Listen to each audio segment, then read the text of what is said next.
अर्धा किलो हरभरा डाळ, 200 ग्राम तूप. हे तूप गरम होऊ द्यायचं.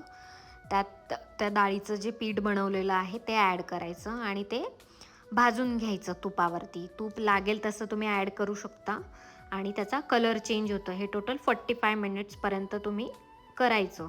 ठीक आहे. तर कलर चेंज होईल. त्यानंतर ते एका परातमध्ये किंवा मोठ्या भांड्यात काढून घ्यायचं आणि मग वेलची पावडर ॲड करायची ते कोमट झाल्यानंतर. आणि पिठी साखर तुम्ही ॲड करू शकता तुमच्या गरजेनुसार. ही 400 ग्राम्स पिठी साखर आहे हाफ KGसाठी. तर प्रमाण मी सांगितलं आहे.